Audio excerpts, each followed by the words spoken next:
I'm the man, I'm the man, I'm the man. I'm the man, I'm the man. How's it going, guys? Welcome to Cooking with Charlie.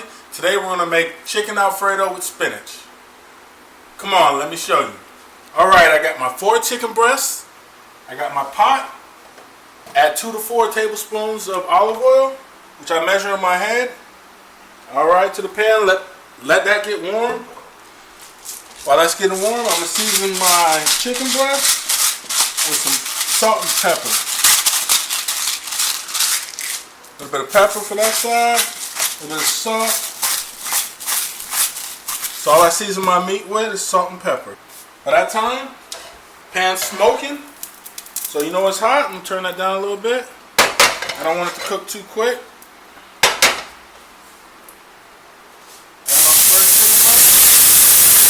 What you don't want to do, you don't want to overcrowd your pan. If you overcrowd your pan, the meat doesn't seem to cook as evenly and as fastly as it needs to. What I mean by overcrowding, you don't want the meat to touch each other, alright? I'm no chef, but I think I'm a damn good cook.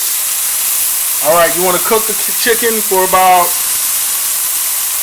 4 to 5 minutes on each side. Flip it over. We want to cook the chicken till it's almost done. Alright, while we're waiting for this chicken to be done, the reason why I started making this channel is because I'm tired of going to these restaurants and I'm trying to get me a cheap meal that looks nice, you know, for a reasonable price that I can afford. You know, I got a family of 5 I have to feed, so I don't want to pay $150 for these meals. So I found a way that you can make these 5-star meals on a budget. So while we're waiting for this to get done, in this pot right here, I add a little bit of olive oil and butter. We're going to cook the spinach in there. Alright, first off, what you got to do when you get the spinach, don't forget to rinse it off.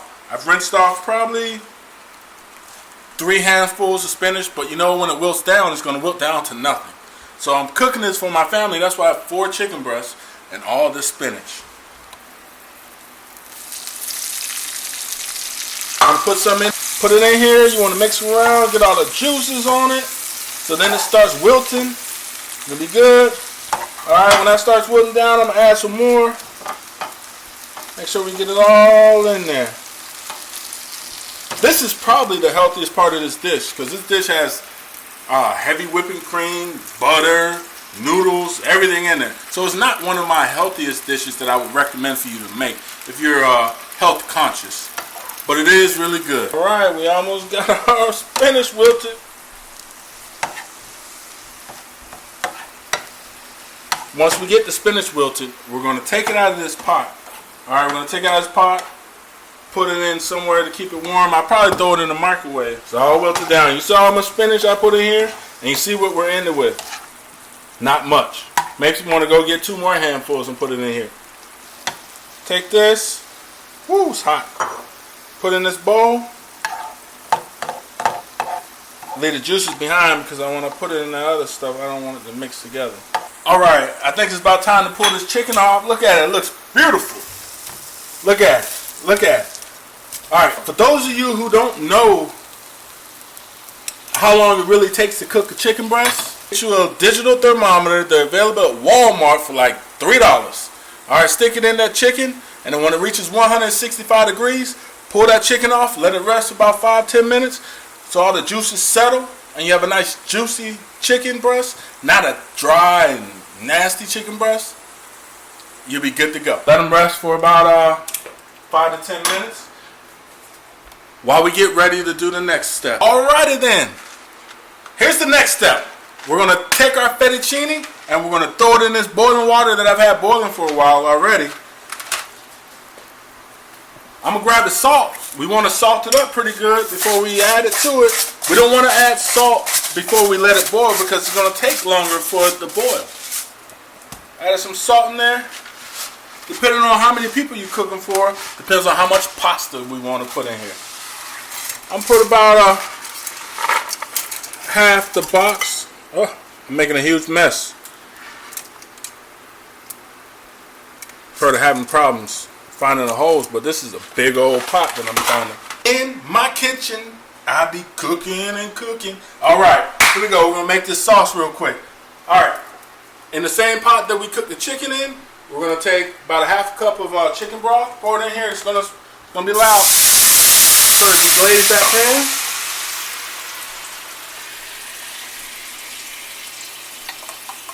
then we're gonna take 2 cups of heavy whipping cream. Get all the bits from the chicken up. All right. You got the heavy whipping cream. Let's pour that in there. I'm gonna let this simmer for about 4 to 5 minutes.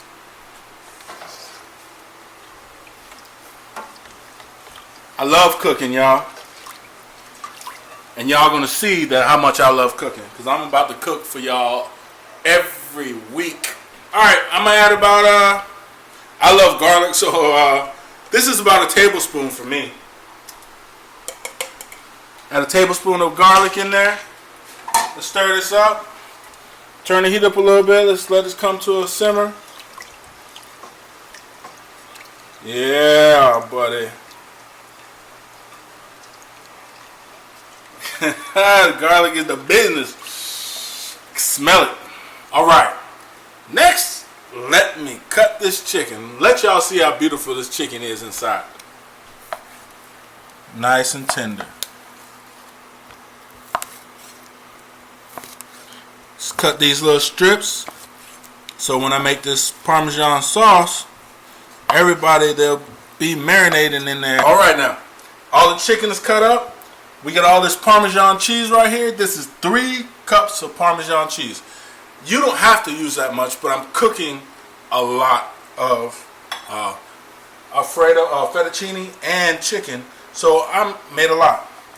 So I'm going to take my Parmesan, put it in here, and I'm going to slowly stir it in so it melts. Then I'm going to add in the spinach we cooked before, and I'm going to add the chicken back in here. And it's all going to come together. And when these noodles are done, we're going to have a complete meal. You can't wait to see it. Wait till you see it. Alrighty then. Alright, so I'm going to add this chicken that we cooked earlier to this sauce. Woo, this Parmesan sauce. Add all this chicken to it. It's going to be good. Alright, next, remember the spinach we cooked earlier? It's right here. It isn't much for this big old pot, but I'm about to throw it in here and it's give it a little bit of color. So I just put it in there. I'm just going to twirl it around. Mix it all up. It comes loose. Oh my goodness. Look good, don't it? Alright. When you got it this far, you're going to season it with salt and pepper to taste. And then this is done. Next thing you'll see is plated. Alright? It's going to be plated. It's going to be looking beautiful. It's going to be looking like you went out here, spent like $80 on this meal for you and your girl, you and your kids, or whatever. You know what I'm saying? That's how we do it with Cooking with Charlie. I want you to save your money, but still eat like you spent your money. Alright guys, check this out. Noodles are done. Your noodles only take about 8 minutes to cook. Alright? So you don't want them all soggy and nasty. So put them in there after water starts boiling. You add your salt to it. Let it cook for about 8 minutes and they're done. Alright, let's get them off the fire. I use this this pot so I can just pull them off. And the water's still there. It's a little bit easier for me. Alright. Leave them right here. You could do this one of 2 ways. You could take all your noodles, your pasta, and dump it in with the chicken and the spinach. Or you just leave them in here and people serve themselves. So whatever suits you best, that's what you do. Gotta do you. Whoo, don't that look creamy? We're almost done. And I want to let you know my Instagram is at Dream Big Cooking. Go on there, you'll see everything. I got like 60, 70 posts of just my cooking that I do. I love cooking. I do it for me and my family. Hey, they want to eat. I want to save money. And I want it to look nice. Remember that. Alright, I added my pasta to it. Woo! Looks creamy. Looks pretty good, I think. Haven't tasted it yet. That's one of the biggest things. As you're cooking, you gotta taste your food, alright? That's the only way you're gonna know if the flavor is there, is by tasting your food. And when I taste my food, guess what happens then? I'm the last one to eat because I'm full. Because the taste to me could be a spoonful or it could be a bowl full. Now if I was tasting this, I probably would have had a bowl and there may not be as much pasta and everything left for everybody else, but being nice today. Hey, there's your finished product. Hopefully you like it. Hopefully it's appealing to your eyes. Hopefully it's appealing to your stomach. That's the biggest factor. It's appealing to your eyes and appealing to your stomach. Thank you for watching this episode of Cooking with Charlie. I look forward to cooking you more and more and more. Welcoming you into my kitchen so I can show you some recipes. Alright? If you like this video, please subscribe. Please check out my Instagram. In the description below will be the link. Look at it, check it out, like it, do what you gotta do. Thank you.